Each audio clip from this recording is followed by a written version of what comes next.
Hi, and welcome back to Reddit Confessions. If this is your first time here, buckle up. If you're a regular, then you already know. The truth always finds its way to the surface, even when it's buried under lipstick, laughter, and lies. This story begins at 1:17 p.m. on a Thursday. The front door clicked open, and I heard her heels before I saw her, each step sounding like confidence, like victory, like betrayal wearing perfume. Lana walked in smiling, brushing her hair back like she'd just returned from a light-hearted coffee with an old friend. She looked content, recharged. Her phone was in her hand, and she was still giggling at whatever was on the screen. Then her eyes met the dining table, and I watched everything drain from her face. She didn't even close the door behind her. The light breeze from outside nudged it half shut while she just stood there, frozen. No more smile, no more giggle, just silence. Thick, loaded silence. On the table were three things: her wedding ring, a folded printout of last Tuesday's GPS log, a handwritten note that said, "Lunch was good, huh? Did he order for you, or did you pick this time?" I was sitting on the couch just a few feet away, pretending to scroll through my laptop. I didn't look at her. I didn't need to. I could feel her breaking, and I hated that a part of me still ached while watching it. She took one step forward and opened the printout. Her eyes scanned the coordinates, and then, like she could read my mind, her hand shot up to her mouth. Apartment 3B. The same one. 6 times in 2 weeks. She knew I knew. But here's where this story takes a turn I didn't expect. She didn't say sorry. She didn't cry. She didn't scream. She walked past the table calmly, like none of it mattered, and headed straight to our bedroom. I didn't follow. I just sat there thinking, what game is she playing? 10 minutes later, she came out dragging our emergency suitcase, the one we keep under the bed for last-minute trips. Still silent, still avoiding eye contact. "Where are you going?" I finally asked, but it came out weak, pathetic, like I was begging for clarity I wasn't owed anymore. She stopped at the doorway, not even halfway out, then turned around slowly and said, "You always notice everything. Just a little too late." And just like that, the door shut behind her. But this wasn't over. Not even close. Because what she didn't know, what was still on that table, tucked beneath the GPS printout, was a second envelope. Inside it, a photo. One she never expected anyone else to see. One that made everything worse. I didn't move for what felt like an hour after the door closed behind her. The air in the house was stale, like even the walls were holding their breath. I sat there on the couch, staring at that empty space where her suitcase had passed, and all I could think was, why didn't she open the second envelope? That little white rectangle hidden under the GPS printout was the real reason I even left everything out in the open. Not the log, not the note, that envelope. I stood up finally, legs a little numb, heart thudding in that awkward, embarrassed rhythm it gets when you're still hoping someone will burst through the door and undo it all. But that didn't happen. I picked up the envelope, still sealed. For a moment, I thought about tearing it up. Maybe I didn't need to go that far. Maybe watching her walk out with a suitcase and no apology should have been enough. But it wasn't. It was never enough. Because part of me still didn't believe I had the right to be this hurt. So I slid it into my pocket. You're probably wondering what was in it, and I'll get there. But you need to understand how deep this mess went first. I met Brent 2 weeks earlier. I didn't know it was him at the time. He was just another guy in line at the gas station. Tall, smug, smelled like cologne samples from department stores that I could never afford. He paid with cash. He complimented my shoes. Said something like, "Clean pair, man. You don't look like the type to wear Jordans." I mumbled a thank you and left. Turns out, he's the guy who's been ordering lunch with my wife in apartment 3B. The Jordans? They were hers. A birthday gift from me last year. I thought she hated them. Said they were too flashy. Said she preferred boots. Apparently not when she was with him. I found out who he was after I'd installed a Bluetooth tracker under the driver's seat of our second car, just to confirm what my gut was already screaming. But when I saw her parked at that complex 3 times in 1 week, I drove over, parked across the street, and waited. Like a creep. Like a guy who no longer trusted the woman he swore he'd spend his life with. That's when I saw Brent. He came out laughing, holding her hand. Her head tilted back in that laugh she used to save for our anniversaries. She kissed him just before getting in the car. Not a goodbye kiss. The kind you give when you know you'll see someone again. Soon. I took a photo. That's what was in the second envelope. A printed 4x6 glossy of that exact moment. Brent kissing Lana in broad daylight while I sat sweating in a cheap, overheating sedan with a protein bar in my lap and 1,000 broken pieces of my heart in my throat. But none of that compared to what happened that night. Because around 8:12 p.m., just after I'd convinced myself she wasn't coming back, there was a knock at the door. Not the doorbell. A knock. And standing there on our porch wearing the same clothes from earlier, heels in hand, mascara slightly smudged, was Lana. She didn't look like someone returning home. She looked like someone who'd lost a bet. She stepped in without saying anything, walked straight to the table again, and scanned it like she expected more. Or worse. Then she looked at me, eyes bloodshot, and whispered the first honest words she'd said to me in weeks. "You weren't supposed to know." And I didn't even know how to respond. Not because I didn't have words, but because that sentence was the most selfish, soulless thing I had ever heard in my life. Not "I'm sorry." Not "it's over." Just "you weren't supposed to know." And then she said something that completely flipped the entire night upside down. Something I couldn't have predicted in 100 years, even in my worst nightmare. She said, "You ruined everything." And I think that's when I finally realized she didn't feel guilty at all. I just stood there. That sentence rang in my ears louder than the sound of the door slamming earlier. My palms went cold. My stomach twisted. It wasn't even anger I felt. Not yet. It was confusion, dense and numbing. What exactly had I ruined? Our marriage? Her lies? His life? Or was she mourning the simple fact that I'd finally noticed? She stood in the middle of the room like she owned the silence. Like I owed her an apology for waking up. I finally said, "What do you mean? I ruined everything?" She shook her head with this exhausted, pitiful smirk that looked like she'd practiced it in the mirror. "You weren't supposed to look into anything. You were supposed to stay in your lane. You always did. Stay in my lane." Like my place was to ignore the lipstick stains on her coffee mugs that I didn't put there. Or the perfume that smelled like a department store model's neck. Or the fake yawns at 7:30 p.m. Just to avoid a conversation. I wanted to scream. I wanted to yell and break something. But instead, I did what I always did. I asked a question I already knew the answer to. "Is it Brent?" She blinked. That was all. No gasp. No denial. Not even a delay. Just blinked. "He makes me feel like I matter. You don't even look at me anymore." That sentence felt like being accused of a crime after already being robbed. I wanted to argue. I wanted to remind her of the anniversary dinner she canceled last minute because of a work crisis, only for me to find a wine receipt in her purse the next day. Or the times I'd tried to touch her at night and she'd gently roll away, pretending to be asleep. I wanted to remind her I had once spent 3 days learning how to make her mother's chicken dumplings from scratch just to surprise her after a bad week. But what would be the point? The jury had already voted. So instead I said, "I didn't stop looking at you. You stopped looking like someone who wanted to be seen." That one hit her. For a moment, something cracked in her expression. She looked down at the ring still sitting in the center of the table, the one I'd placed there so carefully, as if it still meant anything. Her fingers brushed over it, but she didn't pick it up. "I never meant for it to get serious," she said after a long pause. "It just did." He listened to me. He made me laugh. He didn't stare at spreadsheets all day. He made me feel like I was still alive. I wanted to laugh at the irony, because while I was busting my back trying to keep our roof from collapsing, paying bills, doing laundry, refilling the gas she never once thought about, I was the one making her feel dead. And then came the kicker.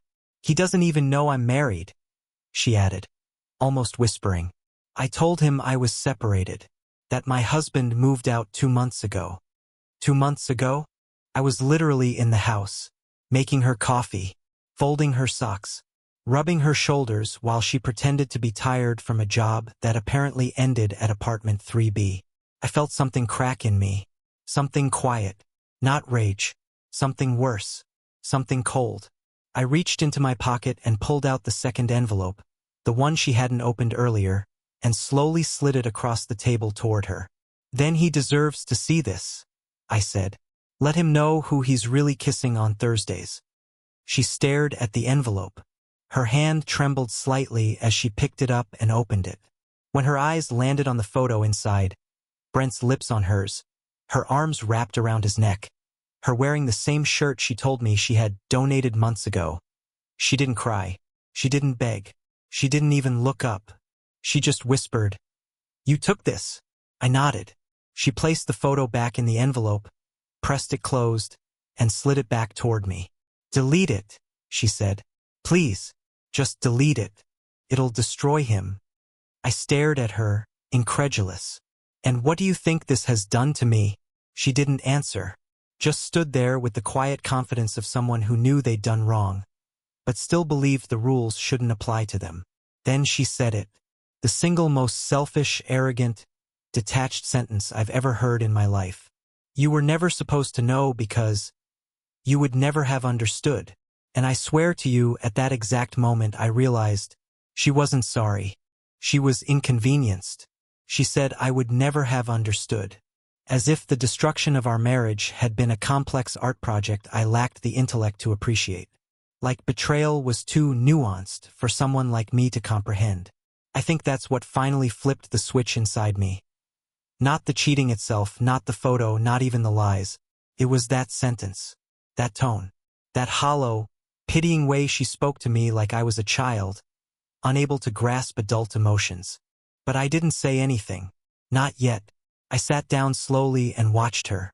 She stood across from me with her arms folded, still holding herself like she was the one who had been wounded. The silence wasn't thick anymore. It was sharp, cut through everything. "You know what's funny?" I finally said, my voice quieter than I expected. "I probably would have understood if you had just said you weren't happy. If you had told me you felt neglected or unseen or suffocated, I would have listened. Hell, I would have gone to counseling. I would have done anything. But instead, you started disappearing during lunch hours like it was a game." Her eyes dropped to the floor, but she didn't speak. "So let me ask you something," I continued, slower now. "Did you even consider ending it before it started? Or was I always just the other guy? The boring one you came home to between episodes of your fantasy life?" "I didn't plan it," she mumbled. "No," I said. "You hid it. There's a difference." She flinched at that one, barely noticeable, but I caught it. And it made me feel something dangerous, something I'd buried under years of compromise. Satisfaction.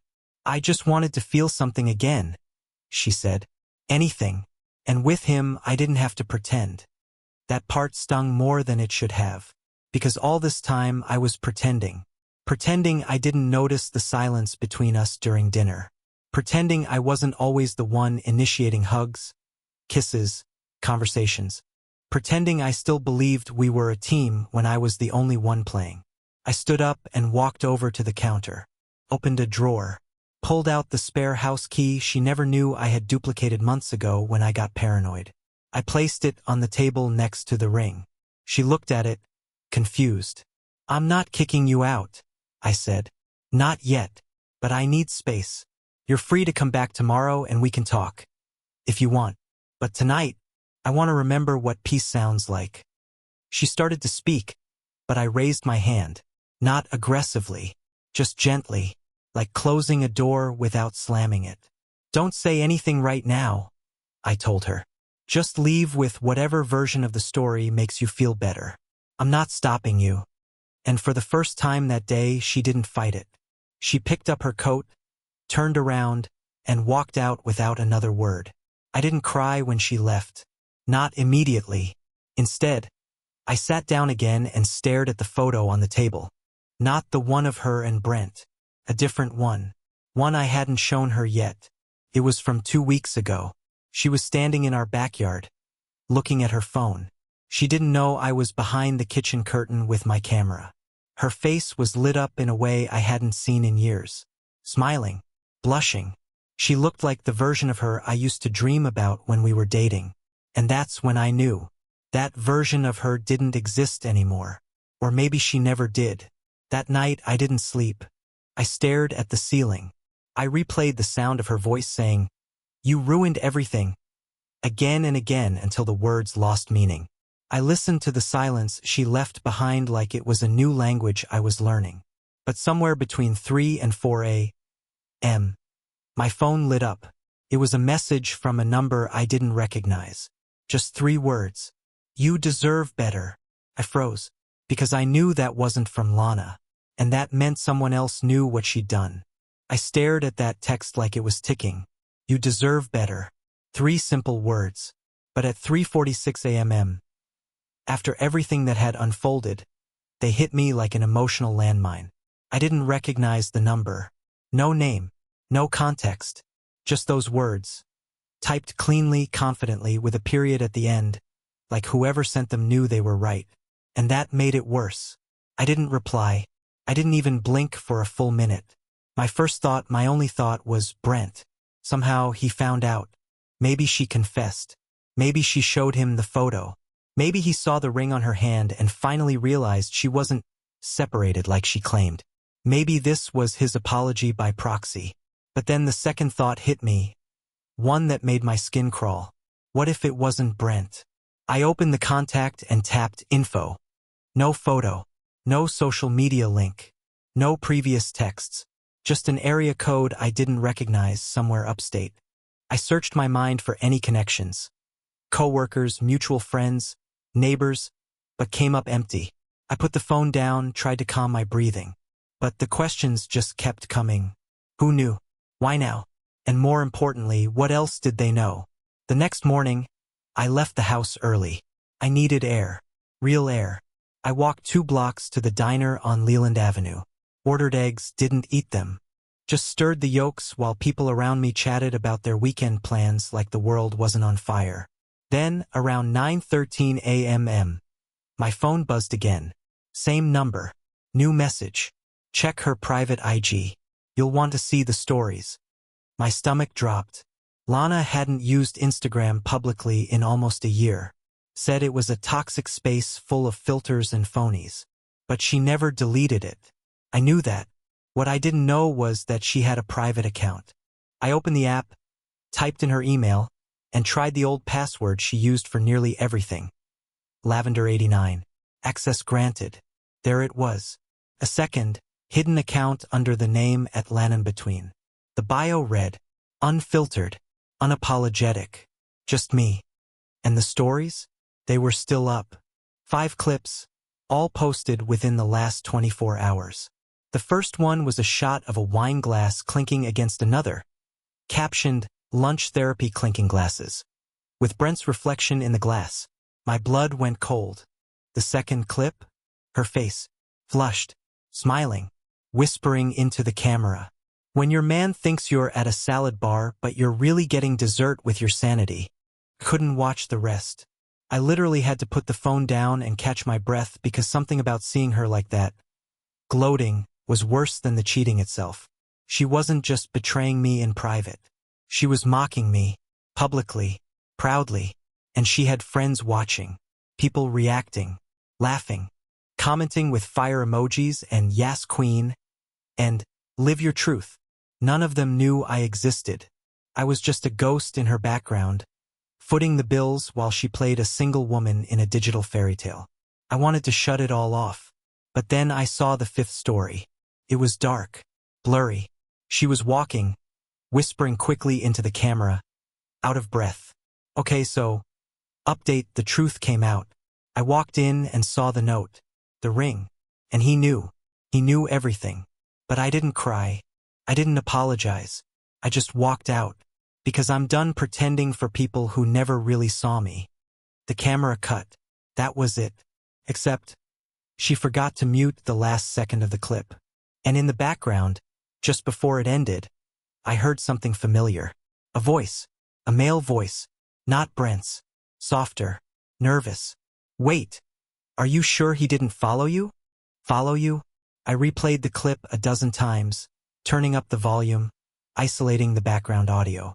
And that's when the realization hit me like ice water down my back. Brent wasn't the only one.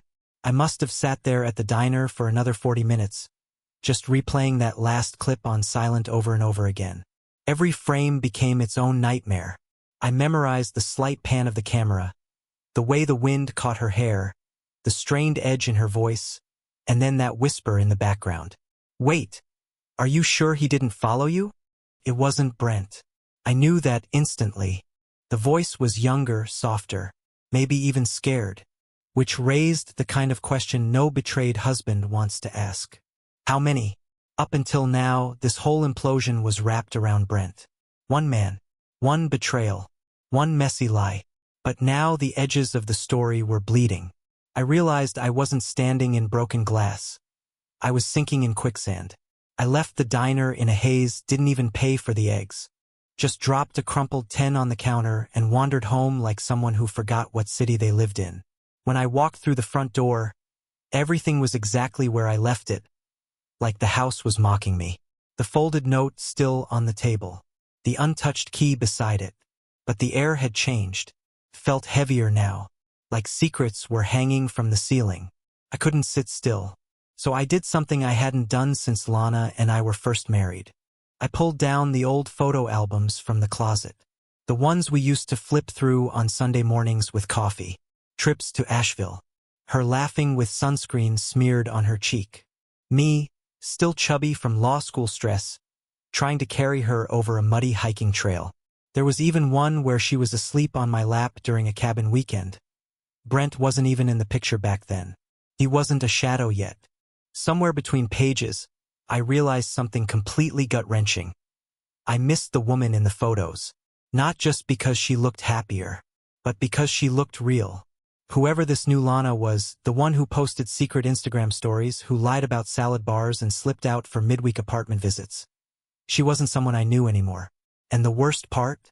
I wasn't sure she even remembered who I was, either. My phone buzzed again. Same number. No name. Another message. That voice? His name's Drew. She's been seeing him too. I didn't reply. I just stared at the screen until the notification dimmed and my reflection came into focus. My face looked like it had aged 5 years in 5 days. My eyes were sunken, but not from crying. I hadn't even let myself cry yet. It was something worse. Numbness. The kind that seeps in when you've exhausted every reaction and there's nothing left but blank space and static. I searched Drew's name on Facebook. 4 profiles came up in the local area. But one of them, he was tagged in a post with Lana. Not recent, about 8 months back. A group hiking trip. One of those coworker bonding retreats I didn't get invited to because I wasn't outdoorsy enough. He was younger, probably 27 or 28. Wore those breathable hiking shirts with rolled sleeves and had a guitar in his profile picture. His bio was a quote, "I don't chase, I attract." I almost laughed. Of course that's what it said. And just like that, the picture became clearer. While I was at home filling out tax forms and checking credit card statements, she was out posing as someone else. A spontaneous, free-spirited version of herself that only existed in the company of men who didn't know the truth. But I knew. And now I knew something else too. This wasn't a mistake. This wasn't a slip. This was a pattern. And she wasn't done. Later that night, I decided I couldn't let her walk back in and pretend again. So I opened my laptop. I started compiling everything. Screenshots, clips, saved stories, voice messages from old voicemails where her tone felt wrong. I dropped them into a single folder. I called it Lana, the truth file. And then I wrote her an email. Short, direct, just a few lines. "You've told your version to your followers. Now I'm writing mine. You have 24 hours to come clean to me and to him, or I send the file to Brent, and Drew, and your boss." I hovered over the send button for a long time. Then I clicked, and waited. The reply didn't come from her. It came from someone I had never met. Someone who should have never had my contact info. "Meet me tomorrow. I have something to show you." You deserve to see the whole truth. No name, just a location, park. And suddenly, this wasn't just a marriage falling apart. It was a web, and I had no idea who was holding the next thread. I didn't sleep that night, not even a minute. I just kept staring at the last message. Meet me tomorrow. I have something to show you. You deserve to see the whole truth. No name, no indication of who it was. Just a pin location dropped in the middle of Brookmere Park. Public enough to feel safe, vague enough to feel threatening. I checked the number again. Still blocked. Still faceless. At 9:04 a.m. I drove out, parked a block away from the park entrance, and sat with the engine running, half convinced this was some sort of setup. Paranoia does that. After betrayal twists you in 1,000 directions, you start assuming that every face you pass might be in on something you weren't meant to know. I stepped out slowly, keeping my phone in my pocket and a small audio recorder running in my coat, because that's where I was now, recording everything, just in case. I walked toward the bench marked on the map and scanned the area.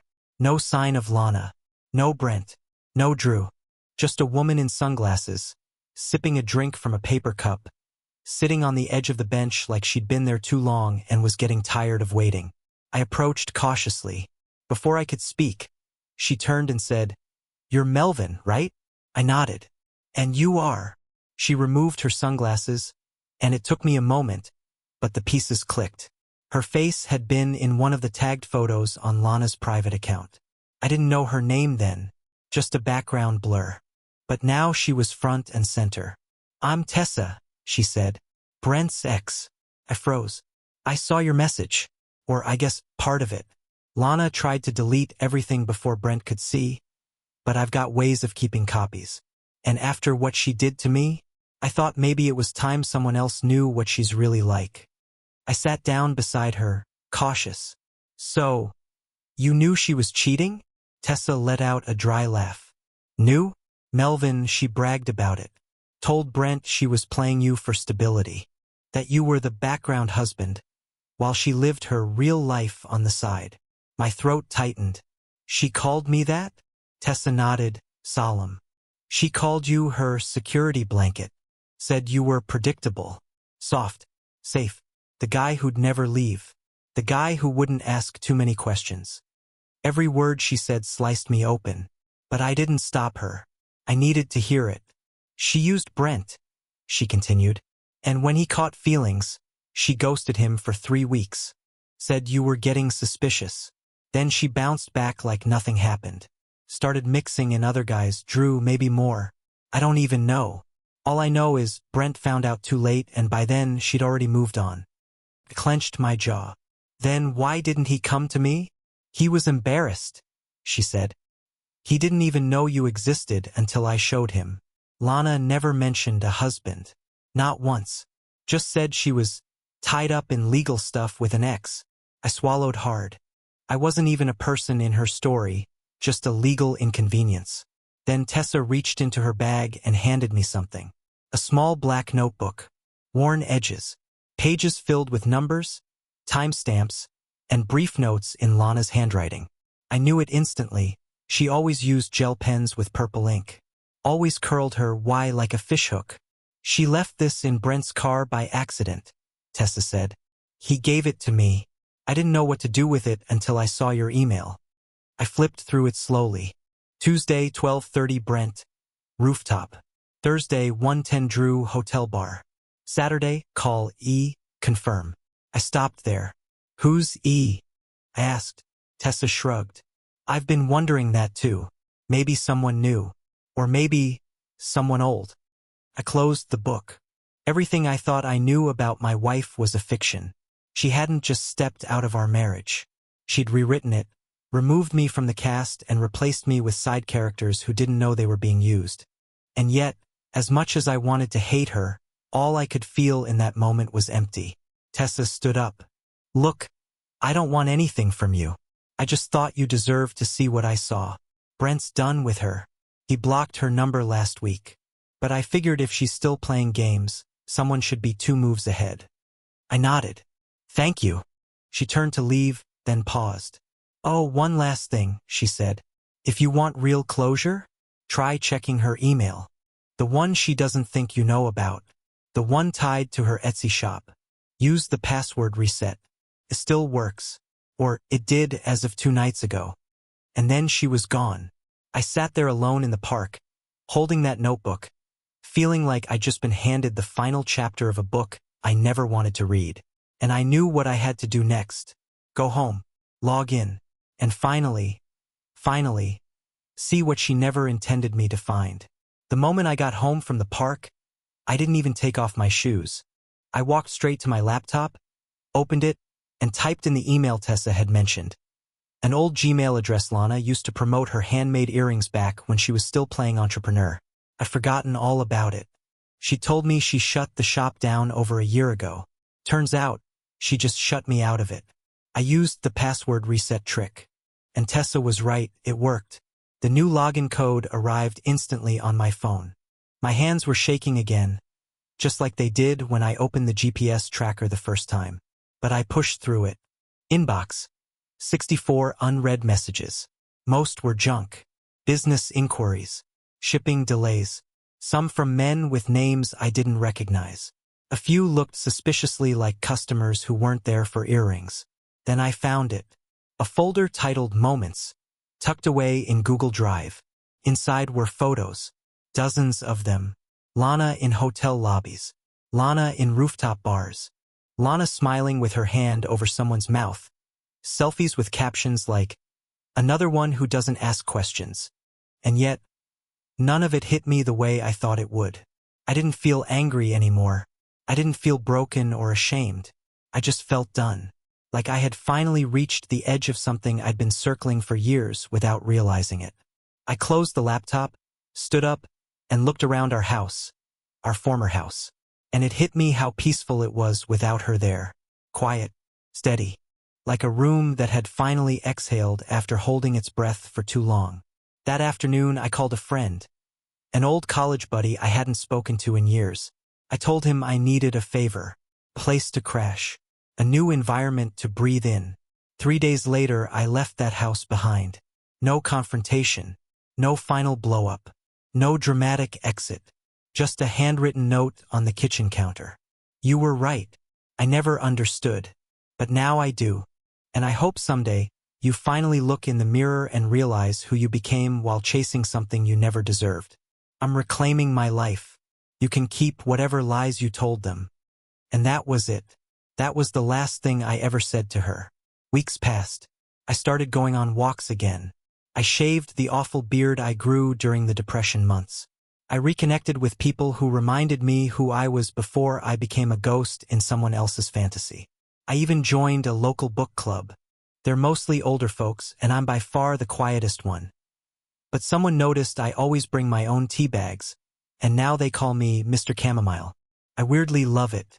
No, I haven't started dating again, but I've started living again, and that matters more.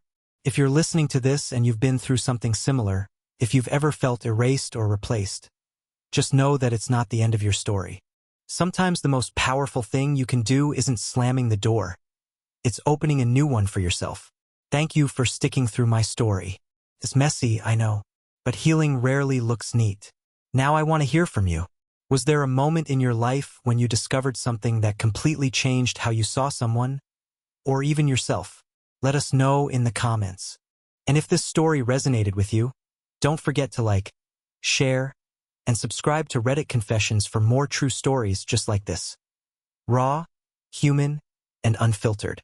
Until next time, take care of yourself. Really, you're worth it.